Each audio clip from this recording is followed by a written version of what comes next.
kafara au sadaka zilizotolewa kwenye madhabahu. Sasa maisha yangu mimi na wewe yamefungwa kwenye madhabahu. Kama zile madhabahu zinahamua mambo mabaya, au zile madhabahu sio nzuri, zinatoa mambo yasiyofaa kwenye maisha yetu, na sisi tukawa hatuna au hatujui cha kufanya, au hatujui cha kufanya, mwisho wake maisha yetu yatakuwa mabaya, kwa sababu hatuwezi kutoka isipokuwa tumevunja hizo madhabahu. Haleluya. Amen. Haleluya. Amen. Masuala ya familia, uzao, biashara, uchumi, na maanisha masuala ya ndoa, masuala ya kila kitu yanahamuliwa na madhabahu. Kwa hiyo madhabahu ya kweli ikiwa inanena au ina nguvu ya kuharibu mahusiano ya ndoa, watu wa kwenu wote ndoa zitawatesa. Kuna madhabahu ambayo ndoa za watu wa hiyo madhabahu ni kupigana kila siku, ni kumwagana damu kila siku. Kuna madhabahu ambazo ndoa za watu wa hiyo madhabahu ni kuachana kila siku, kuolewa na kuoa. Kuna madhabahu ambazo ni za familia ambazo zinahamua maisha ya uchumi wao haupigi hatua kwa sababu ya jinsi ilivyo kwenye madhabahu zao. Sasa leo tunataka tujifunze kwa sehemu kubwa kidogo, alafu tuweze kufanya maombi kwa pamoja kujua jinsi ya kuweza kufanya. Kitabu cha Mwanzo, kumbuka tunashughulikia madhabahu za familia. Hebu sema madhabahu za familia. Sema tena madhabahu za familia. Nisikilize alafu nirudie sentensi. Unajua unapokutana mume na mke ni madhabahu mbili zimekutana. Kuna madhabahu yani huyu mwanamke alitoka nayo kwao, alafu kuna madhabahu ambayo huyu mwanaume ametoka nayo kwao. Alafu mmekutana sasa, mnataka kuanza maisha pamoja. Huyu akiwa na madhabahu ya Kinyaturu, huyu akiwa na madhabahu ya Kisukuma. Alafu mnakutana pamoja, mnataka kuanza madhabahu ambayo sio ya Kisukuma wala sio ya Kinyaturu. Maana wale watoto watakaozaliwa hawaitwi Wasukuma wala Wanyaturu, lakini pale wanazaliwa mchanganyiko, alafu watabeba kabila la baba yao. Sasa tabia za madhabahu ya mama na tabia za madhabahu ya baba zitaamua watoto wawe namna gani. Lakini kunaweza kukawa na mgogoro na vita na mapambano, hata wakashindwa kusimama sawa sawa kwa sababu ya nguvu ya madhabahu. Sasa madhabahu ya mama inaweza ikawa na nguvu zaidi kuliko madhabahu ya baba, na ile madhabahu ya mama ikiwa na nguvu zaidi kuliko madhabahu ya baba ni changamoto. Ndicho kilichomkuta Suleiman. Mfalme Suleiman alikuwa na hekima nyingi sana, lakini madhabahu za wake zake zikawa na nguvu zaidi kuliko madhabahu yake. Kwa hiyo kitu kilichomfanya akaishi maisha ambayo yalimkosesha mbele za Mungu, na mwisho wake hakumaliza vizuri na Mungu.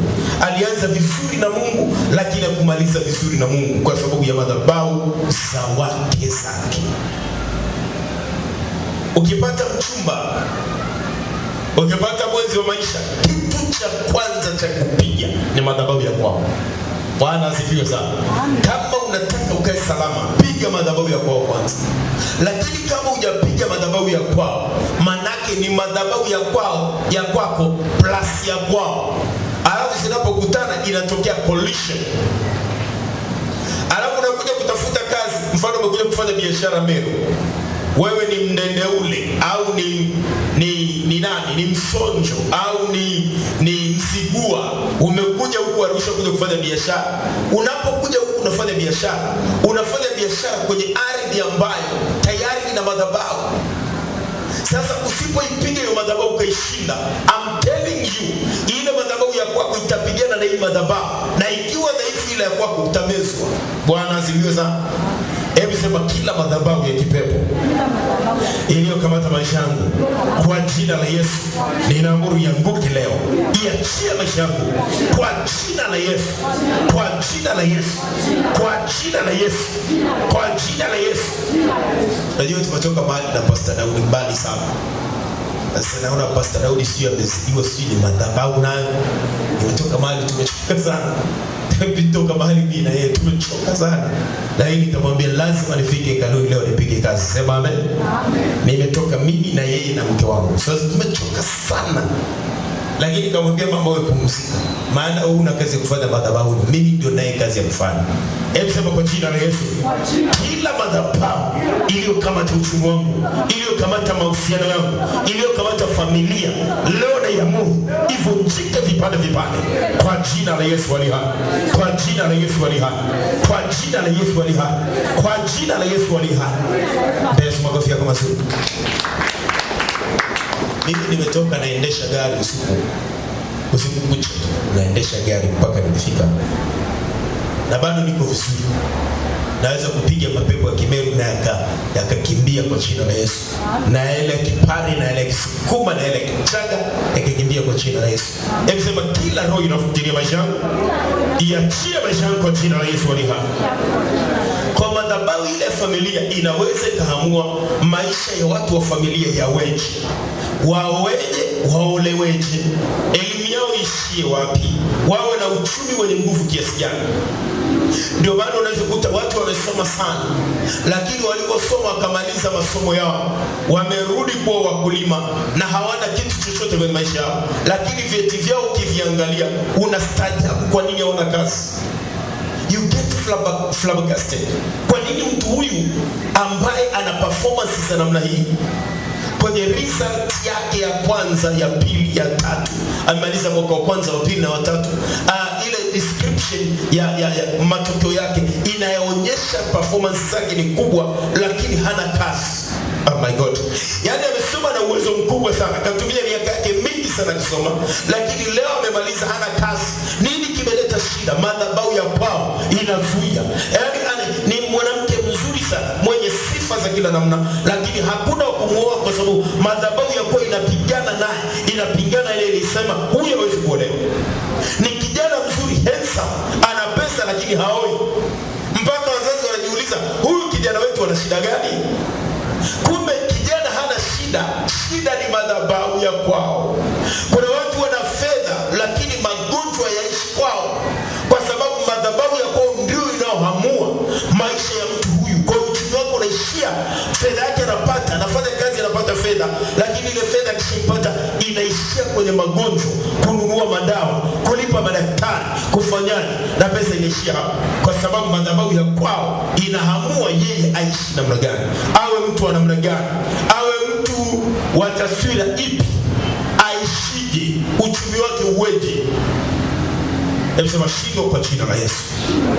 Sema shetani shindo kwa jina la Yesu. Hebu tuangalie madhabahu moja iliyojengwa mahali fulani. Mwanzo sura ya 8. Mwanzo ile sura ya 8, na tuanzie mstari wa 15 hadi 22. Mwanzo 8:15 hadi 22.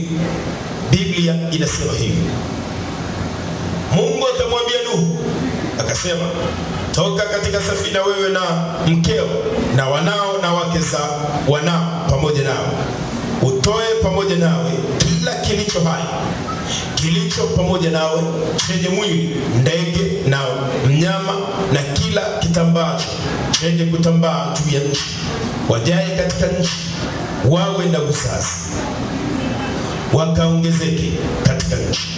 Basi Nuhu akatoka, yeye na wanawe na mkewe na wake za wanawe pamoja naye, kila mnyama na kila kitambaacho na kila ndege na kila kinacho kwenda juu ya nchi, kwa kabila zao, wakatoka katika safina. Nuhu akamjengea Bwana madhabahu, akatwaa. Bwana akamjengea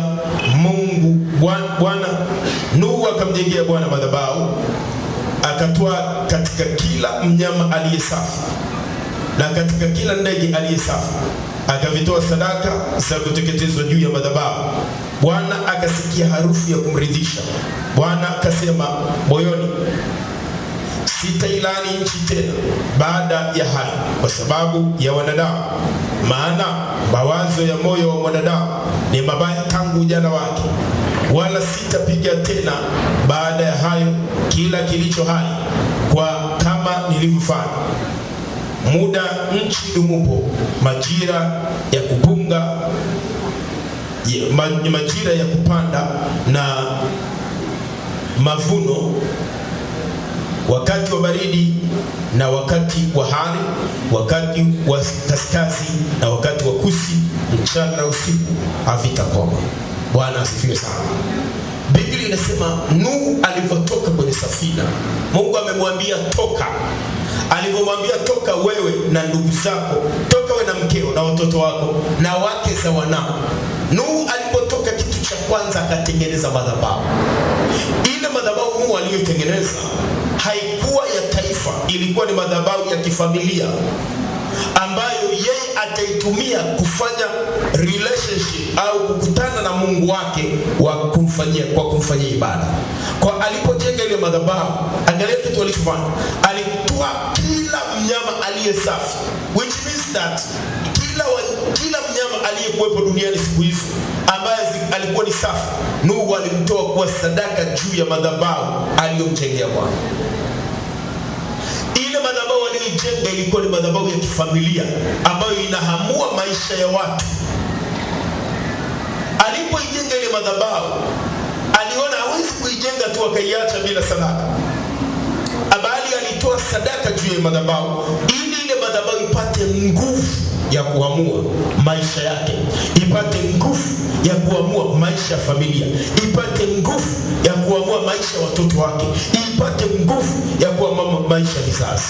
Mungu anamwambia toka wewe na wanao na kila kiumbe. Wakatoka wale wanyama kwa kabila zao, Biblia inasema. Alafu Mungu anasema wakishatoka wawe na uzao wakajaze nchi. Sasa Nuhu akajenga madhabahu mahali ambapo ataenda kutoa sadaka zake, mahali ambapo ataenda kufanya ibada, mahali ambapo ataenda kukutana na Mungu wake. Yeye akiwa katika umbo la mwili atakwenda pale akutane na umbo la roho kwenye kitu kinachoitwa madhabahu. Kwa ile madhabahu ikawa ni madhabahu ya familia ya Nuhu. Biblia inasema sadaka zilizotolewa, Mungu akasikia harufu nzuri ya kumpendeza, kiasi kwamba akasema sitapiga tena dunia kwa sababu ya sadaka hizi zilizotolewa. Sipigi tena dunia, sitaipiga tena kama nilivyofanya. Kilichokufanya atamke maneno haya ni sadaka zilizotolewa juu ya madhabahu. Wakristo wengi tulioko leo katika ulimwengu huu wa sasa ni wanadamu ambao tunapenda kulialia mbele za Mungu na kuhuzunika na kulalamika, lakini inapofika mahali pa kutoa sadaka imekuwa ni kitendawili kwetu. Sasa kilichofanya Mungu afanye agano na kusema hatapiga tena dunia, anaposema hapigi tena dunia anamaanisha hatapiga tena familia ya Nuhu, hapigi wale ndugu watoto wake wala wake zao wala wajukuu zake watakaozaliwa, hataipiga tena dunia. Kilichomvuta afanye agano ni sadaka iliyotolewa. Leo mimi na wewe tunaona matatizo yanaendelea kwenye familia, magonjwa yanatesa familia, umaskini unatesa familia, mambo magumu yanatesa familia, ndoa hazidumu, watoto hawazaliwi kwa wakati, lakini hakuna mtu anayeweza kusimama kwa nafasi ya Nuhu amjengee Mungu madhabahu ili atoe sadaka kukomesha matatizo yanayoendelea kwenye familia. And I want to tell you this. Familia ya mtu aliyeokoka na ambaye hajaokoka, kama hawazingatii kanuni za kiroho, spiritual principles, kama they don't meditate, hawazingatii kanuni zile, hawazifati, I'm telling you, matatizo yatawapata kama watu wengine. Na hapa ndipo sasa denial inapotokea, kwamba ile denial statement inatokea kwa sababu gani? Kwamba mtu anaonekana ameokoka lakini amepata tatizo fulani. Biblia inasema Elisha alikufa kwa ugonjwa wake. What do you think? Elisha alikuwa prophet, ameponya watu, amefufua watu, alafu and then the Bible states that alikufa kwa ule ugonjwa wake. It's a crazy idea. Yaani Elisha prophet amekufa kwa ugonjwa aliokuwa nao, wakati amefufua mtu aliyekufa hana pumzi, akarudisha pumzi ndani, alafu naambiwa amekufa kwa ule ugonjwa wake. What does it mean? Inamaanisha alipoanza kumfuata Mungu na kufanya kazi za Mungu, kuna mambo alisahau kushughulika nayo, na bila shaka mambo haya ni mambo ya madhabahu. Haleluya, haleluya. Sijui kama nazungumza na mtu. Haleluya. Hebu mpe Yesu makofi ya utukufu. Mpe Yesu makofi ya utukufu tena. Mpe Yesu tena makofi ya utukufu. Hebu kwa jina la Yesu ni hai. Kila madhabahu inayoamua maisha yangu leo kwa jina la Yesu ikamate moto na iteketee kwa jina la Yesu ni hai. Kwa jina la Yesu ni hai. Ikamate moto na iteketee kwa jina la Yesu ni hai. Bwana asifiwe Pastor Daudi. Unaweza kufika? Mungu akubariki sana.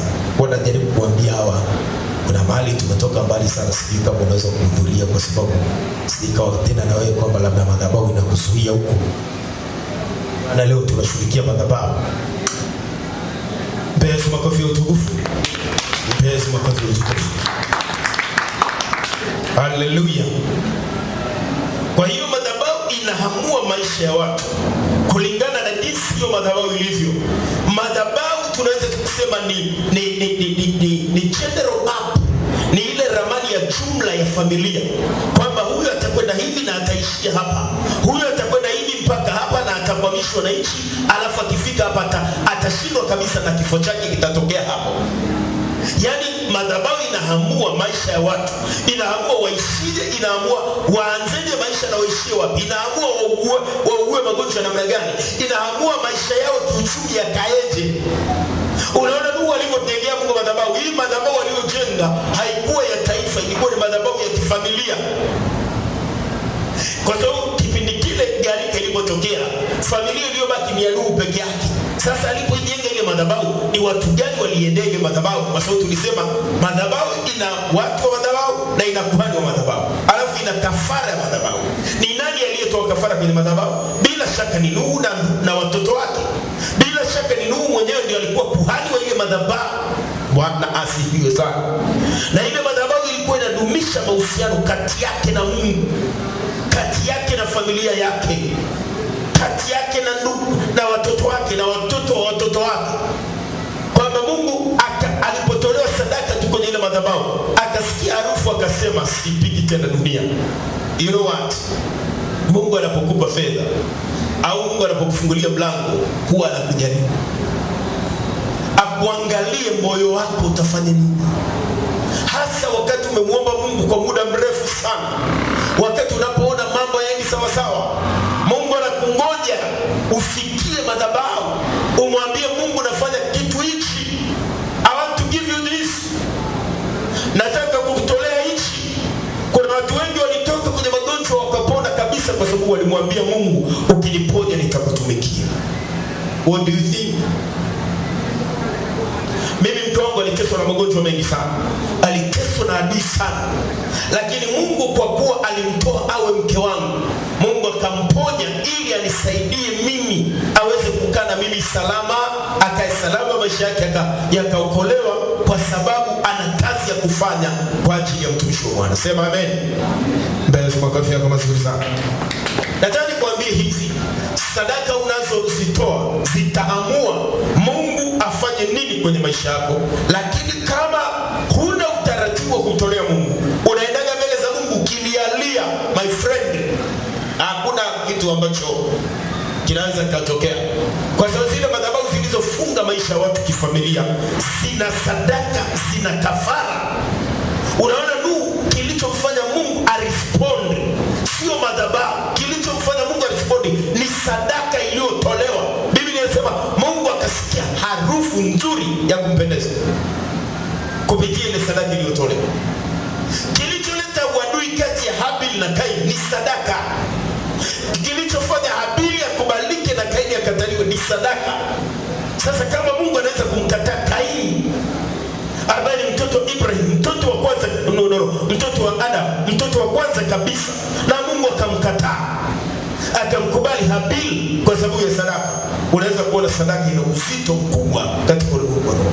So wakati tunadili na matatizo, tunahitaji kujifunza principle ya kutoa zaidi, sio kulia, sio kunung'unika, sio kuhuzunika, sio kusema Mungu yuko wapi.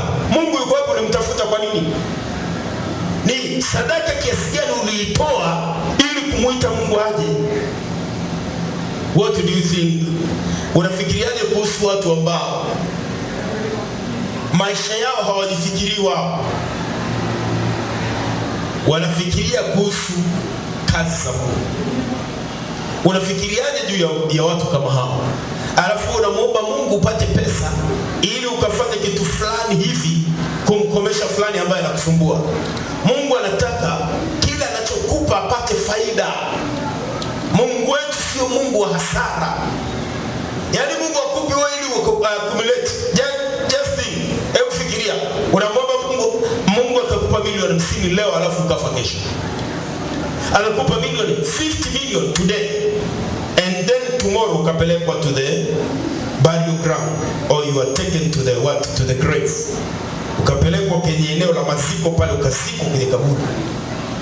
What will happen? Lakini Mungu anataka akutumie wewe uwe kama mikono yake duniani. Akikupa wewe, sasa wakati mtumishi wa Mungu anapiga magoti kukuombea wewe ndio wewe useme uangalie, useme ile shati imechukia sana, sitaki kumuona upasta akiwa amevaa ile shati. Nataka vae suti na tai.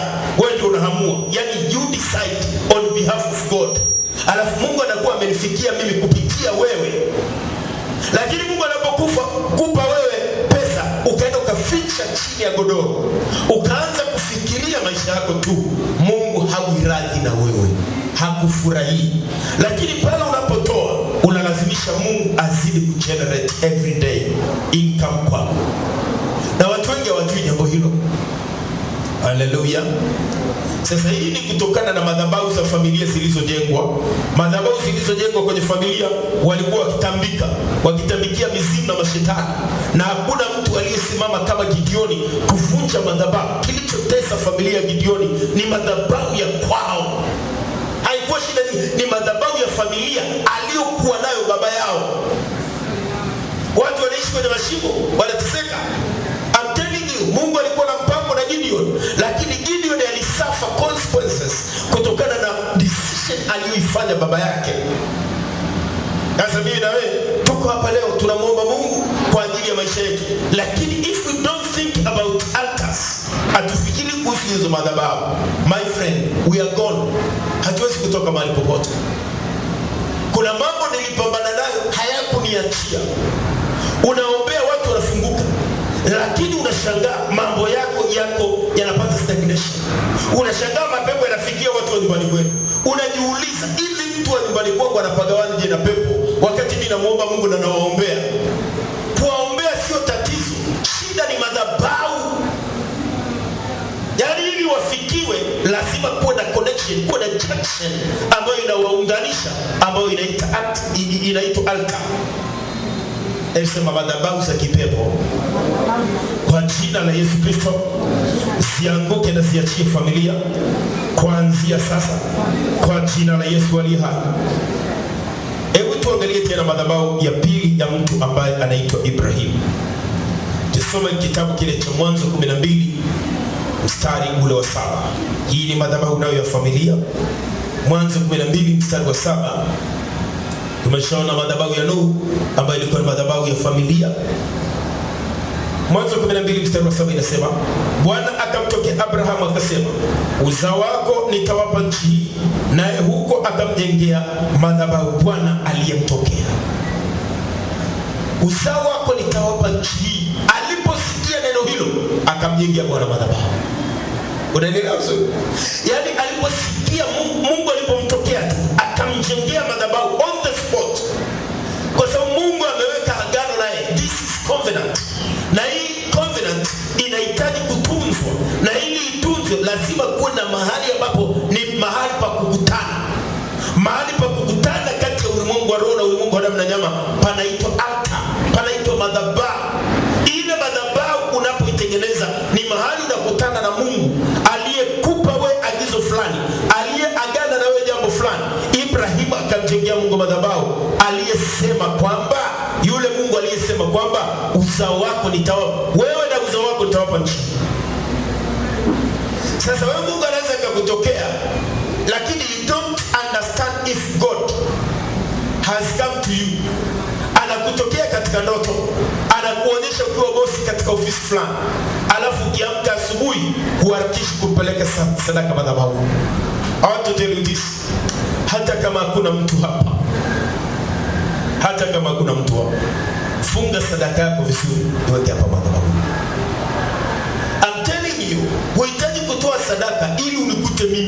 No. Mimi ni priest, I am the priest of this altar. Mimi ni kuhani wa hii madhabahu. Lakini haimaanishi usiponikuta Mungu hayupo. Kama Mungu amesema na usiku manani, toka asubuhi na mapema. Fika hapa hekaluni, tafuta watu, na kama hawajafungua milango, wafuate mpaka huko nyuma. Waambie fungua mlango, nataka kuomba. Usiwaambie umeleta sadaka. No. Omba, maliza. Alafu kimaliza, weke ile sadaka hapo kwenye madhabahu. Au iweke hapa. Kwa nini? Kwa sababu kuna uhusiano mkubwa kati ya kile kitu ambacho Mungu alikuambia na madhabahu utakaojengea. Abrahamu alikuambiwa anapewa nchi, yeye na uzao wake, akaharakisha kujenga madhabahu.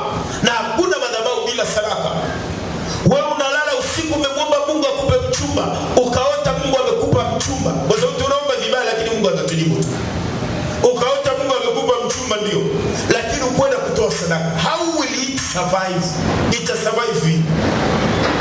Umeona mtu ambaye unadhani anafaa kuwa mke wako au anafaa kuwa mume wako, but you did not go to negotiate with God.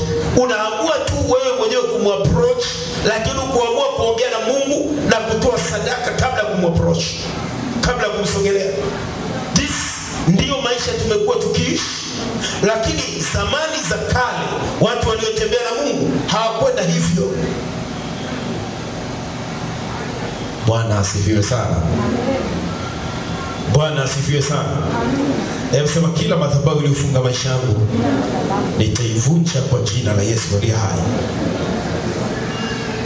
Sasa kuna madhabahu nyingine, mimi nasogea hapa. Madhabahu ya Nuhu ni ya familia. Alafu madhabahu ya Ibrahim ni ya familia. Hizi madhabahu njema sana. Njema kabisa, maana zimejengwa na wacha Mungu. Lakini kuna madhabahu moja na kupeleka ya mzee mmoja anaitwa Yoash. Alijenga kwenye familia yake, ikawa mateso kwenye familia, ikawa mzigo kwenye familia, ikawa maumivu kwenye familia, ikawa kilio kwenye familia, ikawa maskini kwenye familia. Na mimi sijui ulipotokea. I don't know. Lakini unajua kule nyumbani kwenu mama alikuwa analetaga waganga. Unajua kule nyumbani kwenu baba alikuwa analetaga waganga. Wazee wa jadi wanakuja pale, wanafanya mambo pale nyumbani. It means kuna madhabahu ya kishetani pale iko. Na wewe unapambana, umeokoka ndio, lakini you won't advance. Hutakwenda popote mpaka uangushe ile madhabahu. Gideoni aliyemcha Mungu, alimcha Mungu akitetemeka, akimhofia, lakini alishindwa kupiga hatua kwa sababu ya madhabahu aliyokuwa nayo baba yake mzee Yoash. Na Mungu kwa kumpendelea, kwa kuwa alikuwa na mpango na yeye, akamwambia sasa, ili utoke hapo Gideon, nenda kaangushe ile madhabahu. Kijana kafunga, kaomba, kalia, kahuzunika, anajitenga na kila dhambi. Hatoki. Maskini unaotesa, wanaishi kwenye mashimo, wanaishi kwenye mapango. Mungu alipokuja kumtokea akamwambia, chukua ng'ombe, yani manake chukua sadaka, ukaangusha madhabahu. Kumbe madhabahu haianguki pasipo sadaka. Leo unasimama hapo, tunasema tunavunja madhabahu kwa jina la Yesu, tunaangusha, tunabomoa, tunaangusha kwa jina la Yesu, lakini hakuna mtu mwenye sadaka mkononi mwake. Unaangushaje madhabahu? Madhabahu ni mahali ambapo inatolewa sadaka, ni mahali pa kiibada, ni mahali ambapo panapokea sadaka. Zimetolewa sadaka za ng'ombe na kondoo na mbuzi. Alafu anaenda kusimama pale anasema navunja, nabomoa, nabomoa. Na Biblia inasema mtu atahesabiwa haki kwa imani. Sasa ile madhabahu ilijengwa, ikatolewa sadaka. Alafu unaendelea leo unasema nabomoa, nabomoa, nabomoa, nabomoa. Haiwezi kubomoka. Ndio maana Mungu anamfundisha aliyemlingana, anaitwa Gideon, beba ng'ombe. Beba ng'ombe ukaangushe. Which means inatupa translation kwamba kilichotolewa pale kilikuwa labda ni mbuzi, kondoo, njiwa, kuku. Ndio maana Mungu anasema beba ng'ombe, maana hiyo ndio sadaka kubwa kuliko walizotoa. Wao wanasema kwamba kwenye familia yetu watu wanapagawaga, wanakuaga vichaa. Nani anavunja hiyo madhabahu ya vichaa kwenye familia kama sio uliyepata ufahamu? Unasema watu wa kwetu wanaolewaga na kuachika, wanaoa na kuacha. Nani atakayevunja hiyo madhabahu iliyobeba? Lazima uwe na ufahamu wa kiroho, ujue nini cha kufanya kuiangusha ile madhabahu. Unasema nimefunga sana, nimeomba sana. Ulipoomba na kufunga sana, ulitoa sadaka. Ulifunga siku 21, ukafunga siku 40, lakini kujigusa mfukoni ni kitendawili. Hutaki kabisa hicho kitu. Tena ukihubiriwa na mtumishi akamwambia toa sadaka, unahama na kanisa. You are not serious. Utahama kanisa, lakini mateso yako huwezi kuyakimbia. Utaenda nayo kule kule. Na kama utatimiza inayokupasa kuyatimiza, bado utachomoka. Hebu tuangalie madhabahu ya mzee Yoashi. Waamuzi ile sura 6 mstari wa 25 na 26. Waamuzi ile sura ya 6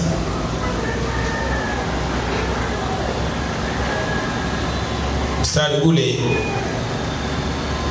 25 na 26. Biblia inasema kwenye kitabu cha Waamuzi 6:25 hadi 26. Biblia inasema, ikawa usiku huo Bwana akamwambia, mtwae ng'ombe wa baba yako, yaani ng'ombe wa pili wa miaka 7, ukaiangushe madhabahu ya Baali aliyonayo baba yako, ukaikate Ashera iliyo juu iliyo karibu naye, ukamjengee Bwana madhabahu, ukamjengee Bwana Mungu wako madhabahu juu ya ng'ombe hii kwa taratibu zake. Akamtoa yule ng'ombe wa pili na kumtoa au sadaka ya kuteketezwa kwa kuni za ile Ashera aliyoikata. Anasema Mungu anampa suluhisho wakati Gideon amelia. Anamwambia mtoe ng'ombe wa baba yako, kaangushe ile madhabahu ya baba yako aliyojenga. Kumbe hii madhabahu haikujengwa na kijiji, haikujengwa na ukoo, ilijengwa na baba mmoja anaitwa Yoashi. Lakini madhabahu hii alimjengea Mungu anaitwa Baali. Na Baali kama tulivyoangalia tabia zake, ni tabia za kutesa na kunyanyasa. Kuna Baali Peori na kuna Baali Peori, alafu kuna Baali Zebubu. Huyu Mungu Baali Peori ni Mungu aliyetoa tabia za zinaa kwa wanadamu. Alitoa tabia za umaskini, alitoa tabia za ushirikina na mateso. Sasa Baali ni Mungu ambaye ana tabia za uchawi. Sasa huyu Gideon ambaye ni mtoto wa mzee Yoashi amefungwa kwenye madhabahu ya uchawi ya baba yake. Haleluya. Lakini ananena kwa lugha, anamwomba Mungu, anatoa sadaka, anamtumikia Mungu aliye hai, lakini kafungwa kwa sababu yeye ni uzao wa Yoashi. Kaungamanishwa na madhabahu ya kichawi ya baba yake. Hawezi kutoboa, hawezi kupenya mpaka ameivunja madhabahu ya baba yake, ambayo ni madhabahu ya kichawi. Alafu amjengee Mungu aliye hai madhabahu. Which means mafanikio yetu hayapo bila madhabahu. Mafanikio hakuna bila madhabahu. Gideoni kilichowatesa yeye na ukoo wao ni madhabahu ambayo ilikuwa haina nguvu. Madhabahu ya maskini, madhabahu ya kichawi, madhabahu ya mateso, madhabahu ya uonevu, madhabahu ya maumivu ikatesa familia. Lakini wakati alipoiangusha hakuweza pia kuendelea pasipo kujenga madhabahu. Oh my God. Hakuweza kuendelea pasipo kujenga madhabahu. Haleluya. Haleluya. Mtu anang'ang'ana anasema, mimi nataka kujenga nyumba, mimi nataka kufungua biashara, mimi nataka kununua gari. I want to tell you, usiposhinda madhabahu za kweli, you will achieve nothing. Hata ukusanye pesa kiasi gani, hata uweke benki, usiwape kabisa, uruke na Biblia kama Waswahili wengi wanaofanya kitu ambacho si sahihi, useme sitaitoa. I'm telling you, shetani atatengeneza mazingira, litatokea tatizo na ile fedha utatoa. Kwa nini? Kwa sababu hujazishinda madhabahu za kweli. Hebu sema madhabahu za kwetu zote. Hebu sema kwa jina la Yesu, zina madhabahu za kwetu zinazoleta matatizo, madhabahu ambazo ambazo ni vyanzo vya matatizo na mateso kwenye maisha yetu, leo naziangusha kwa jina la Yesu.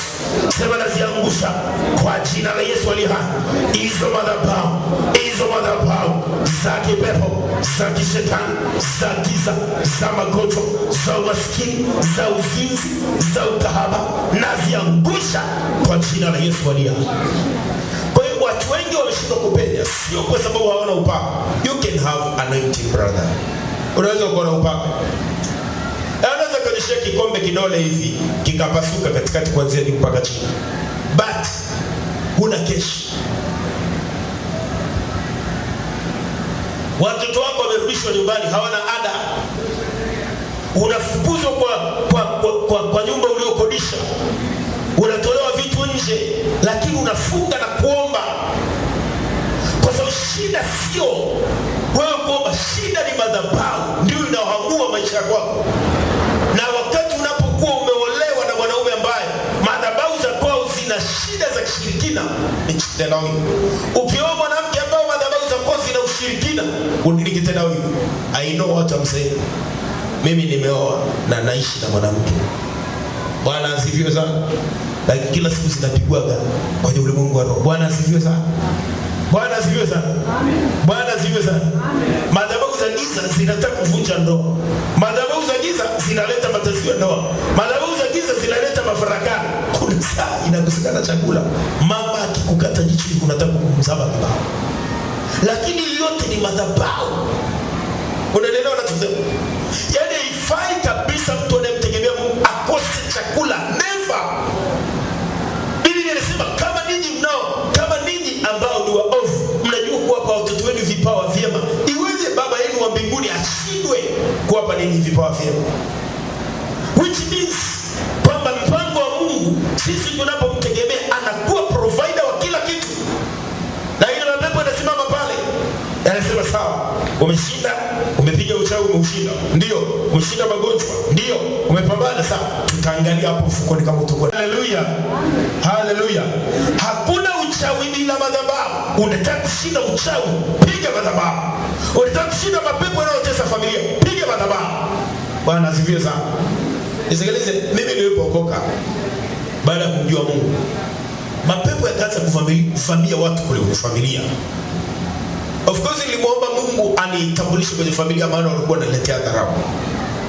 Wananiona kama mimi ni mtu aliyepoteza mwelekeo.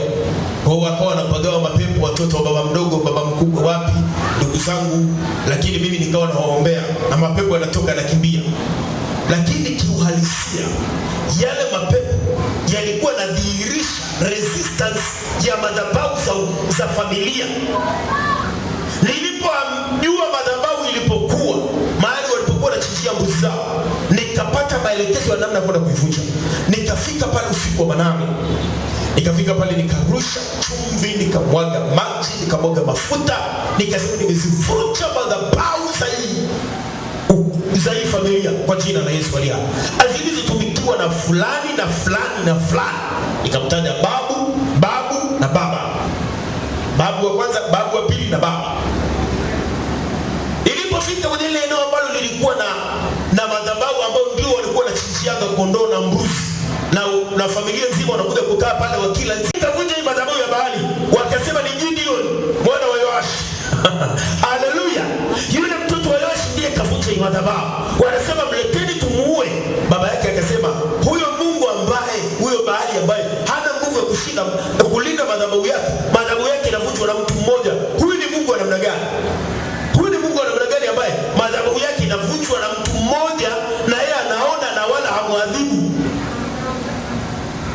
Ni maombi yangu kwa jina la Yesu, unaposimama kinyume cha hiyo madhabahu, mbingu zikao upande wako. Sema amen. Amen. Sema amen. Amen. Kwa nikazishinda zile madhabahu nikazivunja kabisa, na today bado naendelea kushirikia na hizi za huko Meru kwa jina la Yesu aliye hai. Madhabahu zinazoleta uharibifu kwenye familia yako lazima zianguke kwa jina la Yesu aliye hai. Kama nilivyoshinda zile za kule, ndivyo nashinda na hizi hapa. Kwa sababu yule aliyeniwezesha kushinda zile ndiye anayeniwezesha kushinda hizi. Mmenielewa vizuri? Nisikilize. Ndugu zangu wa kuzaliwa walianza kuugua magonjwa siyaelewi.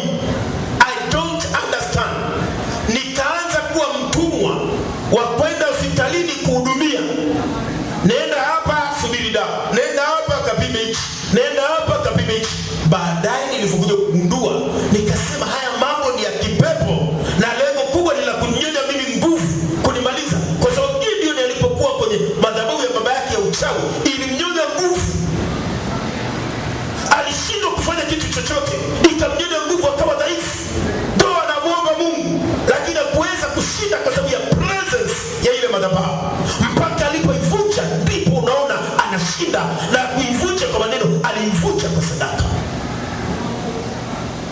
anakuambia kwamba unajua pastor, mimi namuomba Mungu sana, ninafungaga sana mtumishi, lakini sipendi, sichomoki. Wewe una Solex limekufunga, Solex la madhabahu haliwezi kukuachia kama unaliendea kwa namna ambayo sio ya ufahamu.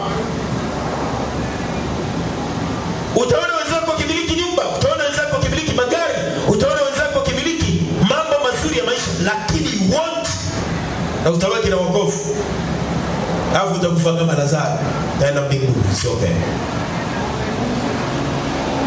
Utafika mbinguni salama kabisa. Lakini hapa duniani kumiliki, sahau. Ufalme wa Mungu unatekwa na wenye nguvu, na wenye nguvu wanauteka. Tangu wakati wa Yohana Mbatizaji, ufalme wa Mungu unatekwa na wenye nguvu. Bwana asifiwe sana.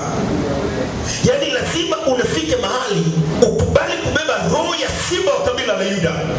Lazima ufike mahali yaani unapiga power mpaka watu walioko Kigoma wanasikia kuna mtu anaomba kule Kilimanjaro, kuna mtu anaomba Arusha, watu walioko Dar es Salaam wanasikia mrindimo kwenye ulimwengu wa roho, kuna mtu anavunja madhabahu. Haleluya. Amen. Nilipozipiga zile madhabahu, moja kati ya magonjwa yaliyotesa ndugu zangu ilikuwa ni matatizo ya nini? Ya sukari na pressure. Hapo ikainuka kitu kingine kinachoitwa uric acid. Yasema wewe, yaani unaifanya mimi mtumwa kuja kwa hospitali naenda KCMC kwenda kusimama hicho kwenye foleni kushughulikia mgonjwa tangu asubuhi mpaka jioni. Mimi ni mtumishi wa Bwana. Nikasema never and ever. Nilisema siku hiyo nikiwa pale wanaita casualty pale, nikasema I will never come here again. Na nikasema nikiwa na uchungu mkali sana, nikasema sitarudi hapa tena, kwa sababu hii ni trick ya shetani ya kunidhoofisha mimi. Nilikuja kupiga maombi ya kuvunja madhabahu za magonjwa, na I'm telling you, hakuna aliyerudi kwenye hizo foleni za kipepo za kwenda kukaa hospitalini kutumia fedha kutibiwa magonjwa yasiyoeleweka. Mpaka leo ninapozungumza, hakuna mtu aliyerudi kwenye hizo foleni za shetani. Haleluya. Haleluya. Baba yangu alikaa huko akapata hizo shida hizo mpaka akafa. Lakini nilikuwa sifunguliwa ufahamu. Nilipofunguliwa ufahamu wangu, nikajua hii ni trickish thing. Is a trickish thing. Ni kitu cha kihila hivi, cha kijanja, cha kipepo, cha kusumbua. Unaweza ukauguliwa nyumbani. And if you don't understand this, yani madhabahu inaweza kumsoma mtu ikamchukua mbele ya macho yako. Maana madhabahu inaamua, ina uwezo wa kuamua nani aishie wapi, nani aendelee. Haleluya. Haleluya. Mimi nimesema hivi, madhabahu za kwetu zimenishinda. Sasa hivi namalizia tu madhabahu za upande wa pili. Niliko wanaweka tambarani, naweka level. Bwana asifiwe sana. Nimeshapiga ni makombora mpaka kila mahali kimeteketea. Naweka level sasa hivi. Na hivyo ndivyo itakavyokuwa vizazi vyangu vyote vinavyokuja. Hakuna atakayekutana na hichi. Haya matatizo niliyokutana nayo. Bwana asifiwe sana. Wewe ukiamua kuvumilia yale matatizo, ukiamua kulia ni wewe. But we have God Almighty. Tunaye Mungu mwenye uweza na mamlaka yote. Ukiomba anasikia, ukiita anaitika, ukilia anasikia. Ni wewe kuamua. Sina fedha za kuhudumia mapepo. Sina fedha za kushughulikia mashetani. Ninazo fedha za kumtolea Mungu sadaka. Sina fedha za kushughulikia mapepo. Na sitafanya hiyo bajeti kwa jina la Yesu aliye hai. Haleluya. Hebu kwa jina la Yesu aliye hai. Kila madhabahu ya kifamilia inayohamua maisha yangu, inayoleta matatizo kwenye maisha yangu, kwa jina la Yesu leo naiangusha, leo naiteketeza, leo naivunja kwa jina la Yesu aliye hai. Umesikia kile kitendawili cha watu wanasema kutafuta rupia. Rupia inatafuta, inanunuliwa kwa bei gani? Haya ni mafumbo ya shetani. Na watu wengi wamekuwa wakitafuta rupia. Unatafuta rupia upeleke wapi?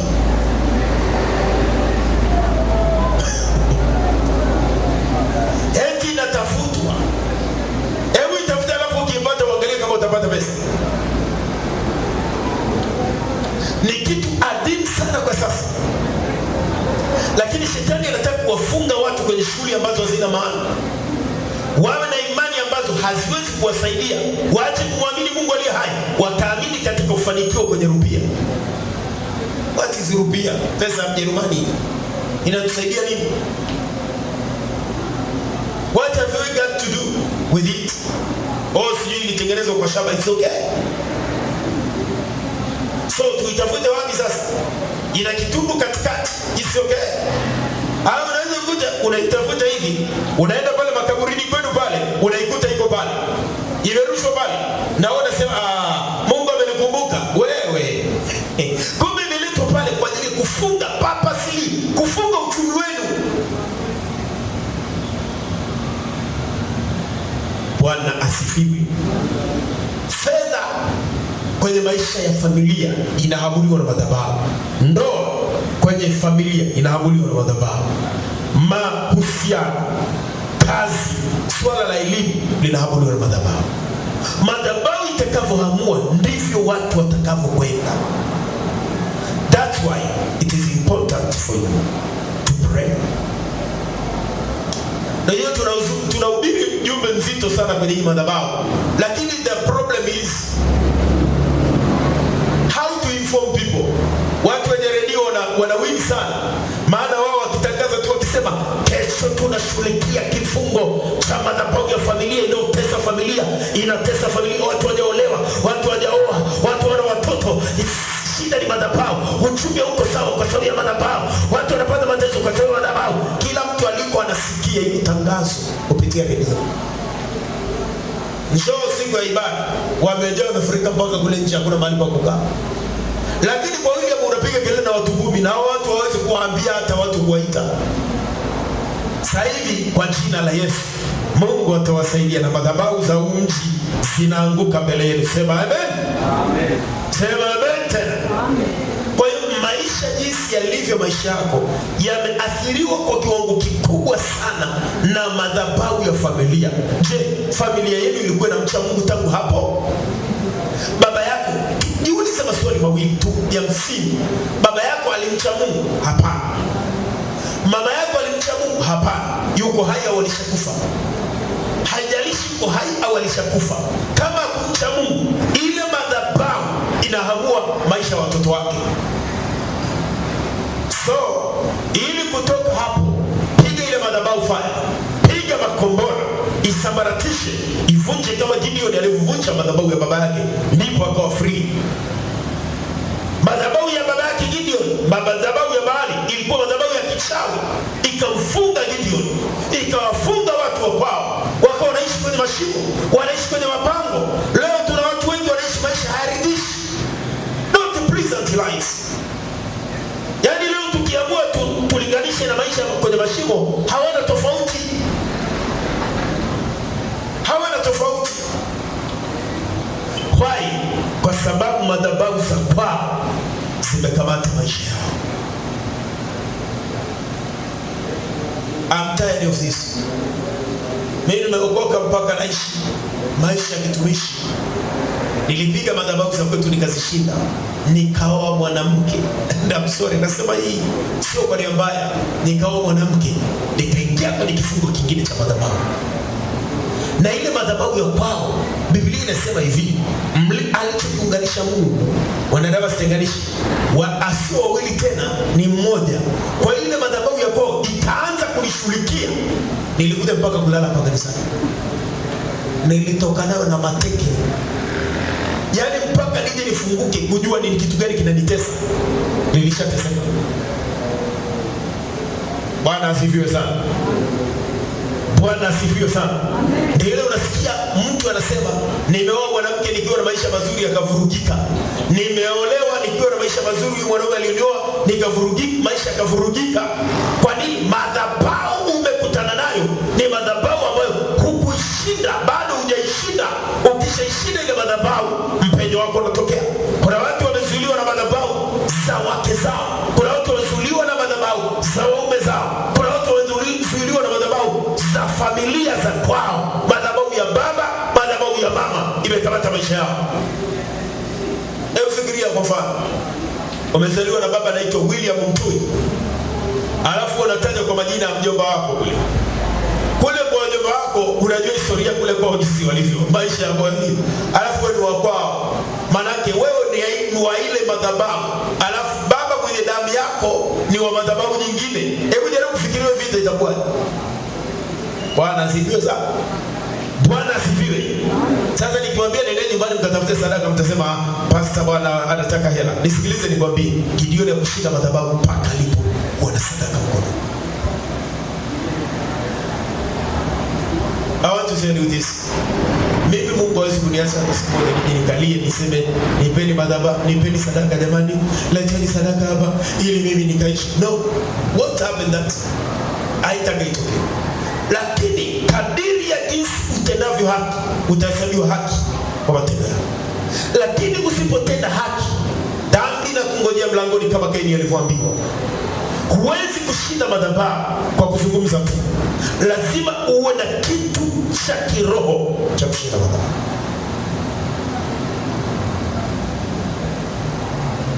Unajua kwa nini tunaomba kila siku alafu maisha ya watu yabadiliki? Maisha ya watu yabadiliki kwa sababu kuna spiritual commitment. Gideon alipoambiwa na Mungu toa sadaka, au Ibrahim alipojenga madhabahu akamtolea Mungu sadaka, au Nuhu alipojenga madhabahu akamtolea Mungu sadaka, walikuwa wanashughulika na mambo ya roho. Lakini mimi na wewe tunataka tujihudhurishe mbele za Mungu hivi, tukae hivi, alafu nikishamaliza napiga, nabomoa, na unapigaje? How do you destroy it? Yaani nyumba ukuta umejengwa, umewekwa zege, umewekwa nondo, alafu unakuja kusimama unasema nabomoa huo ukuta, navunja huo ukuta, naangusha huo ukuta, nabomoa huo ukuta. Unaanguka. Njoo na sururu, njoo na nyundo, njoo na tindo, tutakuelewa. Ukianza kupiga pale, tunakuelewa unataka kuvunja ukuta. Na wewe unasimama tu hivi unasema huo ukuta ninakuangusha, nabomoa ukuta, na uvunja. Wewe hili ni tatizo la Wakristo wengi. Sasa baada ya kujua, nisikilize kwa lezi, baada ya kujua nimetoka kwenye madhabahu za kwetu, alafu nilipooa nikaingia kwenye madhabahu nyingine, ile madhabahu ikanishughulikia. Baada ya kujua nilitoa hizo sadaka kama sina akili nzuri. Nilitoa kama sina akili nzuri. Kwa sababu ile madhabahu ilitaka kabisa kuniletea hivi, kunivunjia ndoa, kunitenga na mke wangu.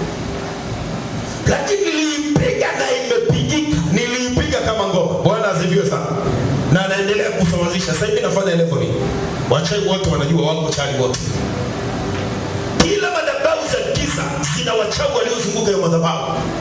Na unapopambana na hiyo madhabahu unapambana na wale wachawi ambao ni watu wa hiyo madhabahu.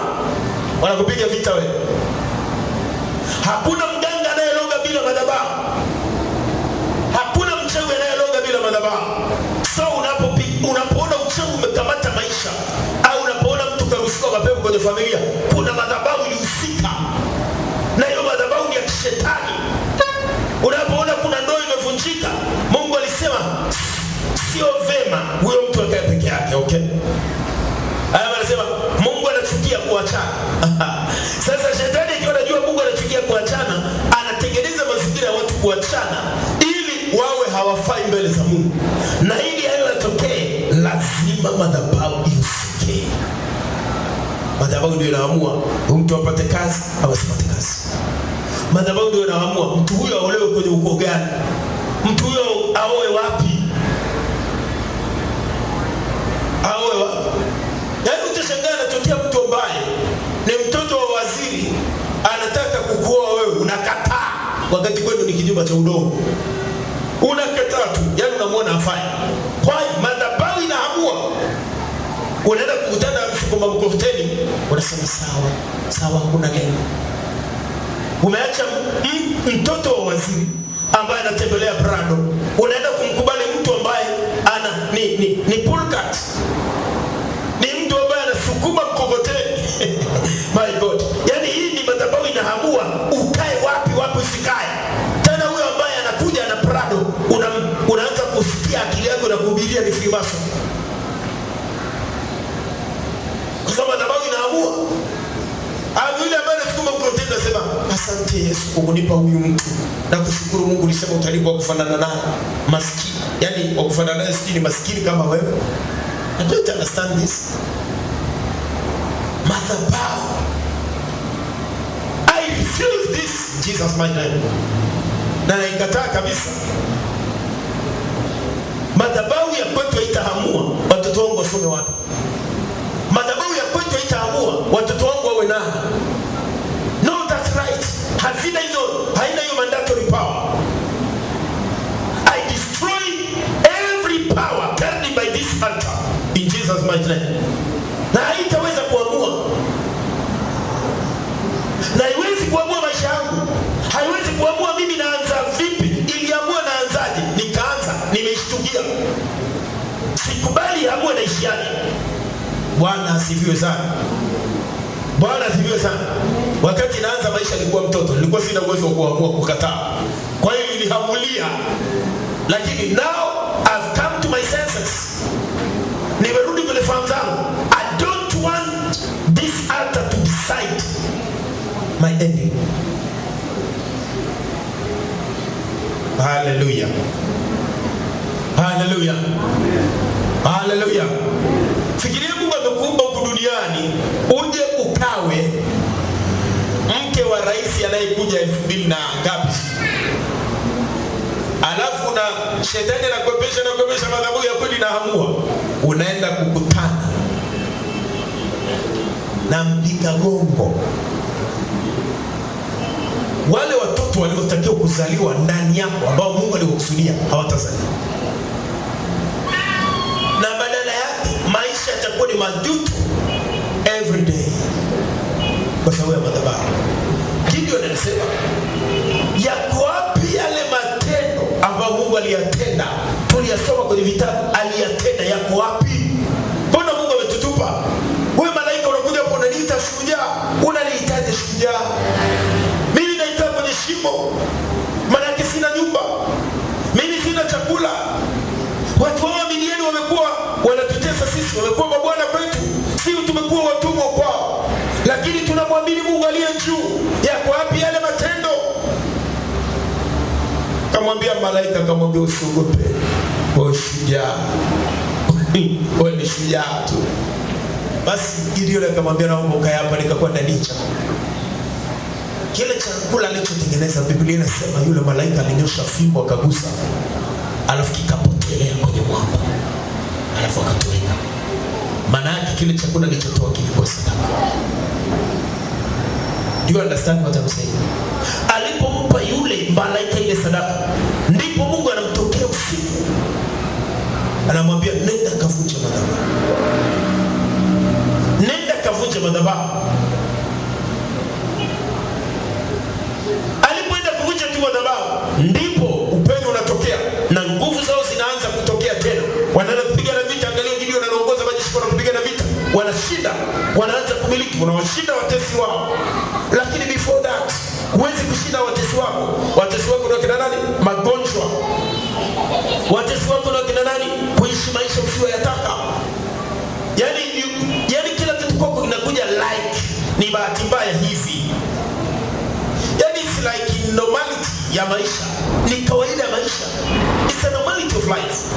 Mtu anaishi leo hivi kwenye mateso na kesho anaishi na amekubaliana na hiyo hali. Gideon alipotambua sio sawa mikukaa kwenye mapango, sio sawa kukaa kwenye mashimo. Yaani anatoka, wanafungua, wanatoa matakataka waliofunika nayo shimo, wanachungulia huku na kule. Taifa teule la Mungu, taifa teule. Taifa teule leo ni watu waliokoka. have to show.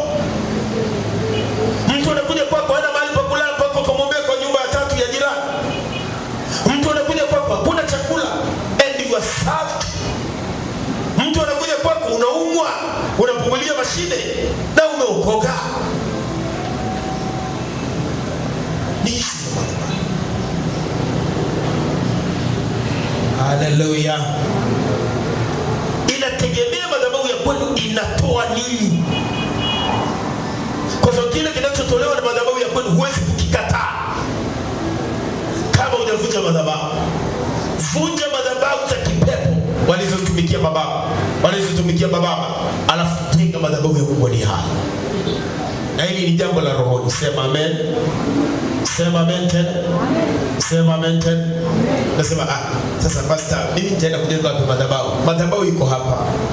Wewe kitu cha kufanya, unga madhabahu mkono kwa kutoa nini? Alafu utaona. Mwambie Mungu, nimevunja madhabahu kwa hii sadaka. Nimevunja zile madhabahu zinazotesa familia kwa hii sadaka. Alafu acha mzaa. Acha kuleta madhabahu 500 madhabahu bila kuvunja madhabahu. You can't be serious. Mungu wako sio Mungu maskini. Mungu wako sio Mungu mwenye shida. Mungu wako sio Mungu anayetegemea 500. No. Wala Mungu hahitaji chochote kutoka kwako. Vyote ni vya kwake. Lakini you give him kwa sababu unampenda. Maisha ya baba aliishia wapi? Maisha ya mama aliishia wapi? Hamua maisha ya watoto yaishia wapi? Lakini ukiacha hivi yataamuliwa na ile madhabahu. Lakini ukiamua kuidestroy, tafuta sadaka. Haleluya. Tafuta sadaka. Mimi na hasira. Nina hasira, kuna madhabahu moja nataka kuibomoa. Sasa nilikuwa nimepanga, sikilize nikwambie suri. Sitaki nikwambie ni madhabahu gani, lakini ni madhabahu kwa ajili ya huduma ya Mungu aliye hai. Sema amen. Sio familia, za familia nishapiga mateke nimetupa kule.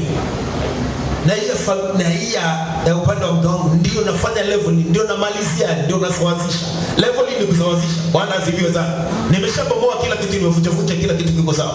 Sasa hivi nasawazisha. Sasa kuna madhabahu moja naipiga. Nilikuwa nimekusudia shilingi 500 nitoe. Nikakaa nikaanza maombi, nikasikia ile 500 haifai. Nikaamua nitoe 800. Nikaona ile 800 haitoshi. Nikasema natoa milioni.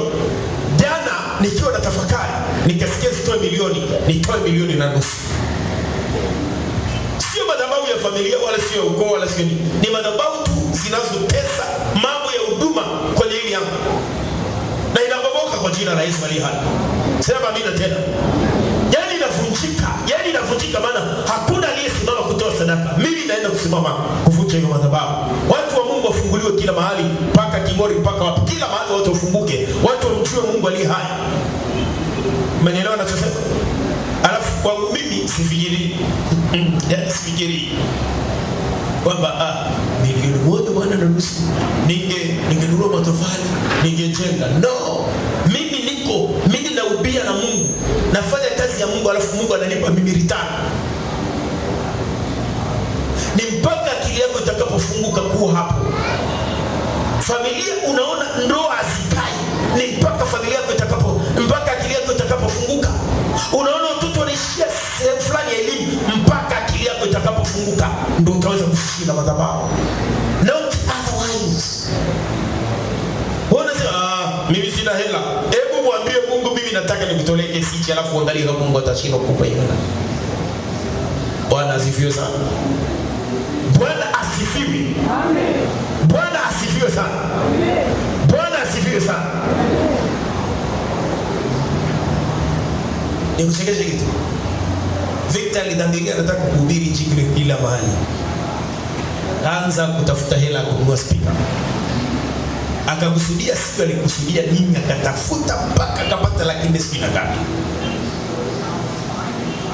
Akanipa ile fedha tununue speaker. Nikawa kwa kenda fulani pale mjini. Wakaletea mambo ya kihuni. Wakaletea kitu kinachoitwa sound bar. Leo nimetokea pale na ule mchuma. Nikamwambia na wakamata na waweka ndani yote. Bwana asifiwe sana. Ngambia naweka ndani wote kwa sababu ya kitu kilichofanya. Kiongozi wao akaniambia anaomba nimpe siku 3 tu anipe moja. Unajua kuna saa unaenda mahali you want to command things. Ile gari tulikuwa nayo ile ilivunjwa kioo jana. Tulikuwa na Pastor Daudi na mudi moja tu alivunja kioo. Kamkamata shughuli gani? Wewe unavunja gari kioo. Vunja hii kioo ya gari hapa kwa sababu gani? Kapiga simu moja, maaskari wakaja pale dakika moja. Wakamkusanya na watu waliokuwa pale wanashangaa na wakakusanya wote wekwa ndani. Wakapewa masaa mawili hiyo gari imekaa clear. Ukienda kuangalia ile gari utaona ina nani za solo tape imefungwa kioo kipya jana. Na kile kioo kilichokuwa kilikuwa na crack. Hii ni nini? Mamlaka ya kiroho. Wanaelewa ninachosema? Mamlaka ya kiroho. Nimepiga simu hivi wakaja maaskari 8 kwa sababu nilipokuwa kupata maaskari 8 sio rahisi. Nimemwambia Daudi pakia pikipiki njoo haraka. Akapakia pikipiki akaanza mchaka. Nikamwambia au acha rudi nenda kasimamie kazi. Nikamwambia tena pakia pikipiki au shuka rudi. Akaja akaniambia Pastor, mbona umenipeleka mchaka namna hiyo? Bwana asifiwe sana. Jana I'm telling you, mamlaka kiroho inaamua nini kifanyike kwa wakati gani. Na tena nikwambie kama ningekuwa sijashinda madhabahu za kwetu, jana nilikuwa nabaki na hiyo sana. Lakini mimi mtu niliyeshinda naweza kuziamrisha mamlaka za dunia. Hebu kwa jina la Yesu aliye hai. Kila roho za kipepo ziachie familia yangu, ziachie maisha yangu kwa jina la Yesu aliye hai. Kwa jina la Yesu aliye hai. Hayo kitu cha kuchekesha sasa. Jana watu wanakuja pale mkuu umepata shida gani? Mkuu umepata shida gani?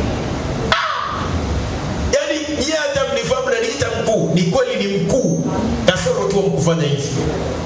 Bwana asifiwe sana. Lakini mlivyoita mkuu ni mkuu kweli kwa jina la Yesu aliye hai. Sema amen.